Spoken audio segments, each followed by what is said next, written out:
કે દેવેન્દ્ર ફડણવીસ માટે 5 વર્ષ કાઢવા અઘરા પડશે એવું અત્યારે દેખાઈ રહ્યું છે। નમસ્કાર।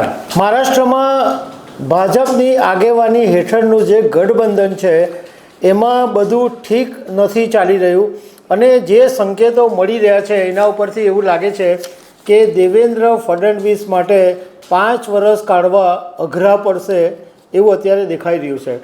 તો આના કારણ વિશે તમારી સાથે વાત કરીશ। મારું નામ રાજેશ શાહ છે અને તમે જોઈ રહ્યા છો ગુજરાતના સૌથી મોટા ડિજિટલ ન્યૂઝ પ્લેટફોર્મ ખબર છે.com ને। 20 નવેમ્બર 2024માં મહારાષ્ટ્ર વિધાનસભાની ચૂંટણી થઈ અને ત્યારે જે પરિણામો 23 નવેમ્બરે જાહેર થયા ત્યારે બધાને ચોંકાવી દીધા હતા, કારણ કે મહારાષ્ટ્રની અંદર ભાજપ, એકનાથ શિંદેની શિવસેના અને અજીત પવારની એનસીપી, આ 3 પાર્ટીઓના ગઠબંધને જે બેઠકો મેળવી એ અભૂતપૂર્વ હતી અને વિપક્ષો જે મહાવિકાસ આઘાડી હતી એનો તો સફાયો કરી નાખેલો। પરંતુ એ પછી પણ જે મંત્રીમંડળના ખાતા મેળવવાના હતા એના માટે લાંબી ખેંચતાણ ચાલતી હતી અને શિંદે, ભાજપ અને અજીત પવારનો એનસીપી એ 3 વચ્ચે ખેંચતાણ ચાલતી હતી કે કોને કોને મહત્ત્વના ખાતા મળે।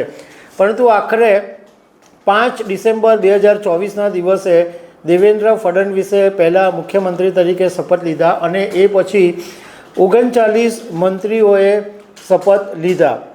પરંતુ અત્યારે એવું જાણવા મળ્યું છે કે આ ગઠબંધનની અંદર બધું ઠીક નથી, કારણ કે જે 9 મંત્રીઓને ખાતા ફાળવવામાં આવ્યા છે એ ખાતા હજુ એમણે સંભાળ્યા નથી। એક મંત્રીમંડળમાં એમની ઓફિસમાં હજુ ગયા નથી।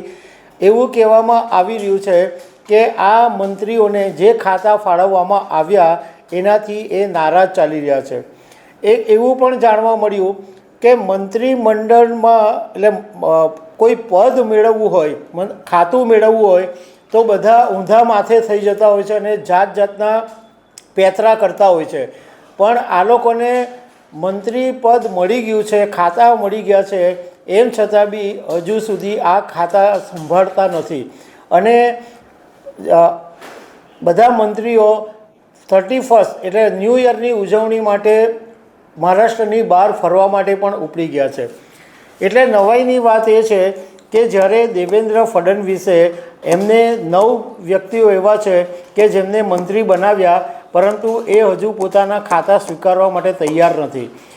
થોડા સમય પહેલાં એનસીપીના નેતા અજીત પવારે એવું કીધેલું હતું કે ઘણા બધા જે ધારાસભ્યો છે એમને જે ખાતા ફાળવવામાં આવ્યા છે એનાથી એ લોકો ખુશ નથી। મતલબમાં જે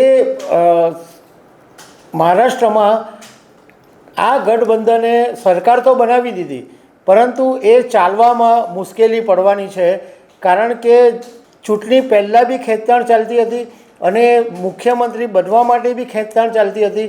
હવે આ ખાતા માટે પણ ખેંચતાણ ચાલી રહી છે।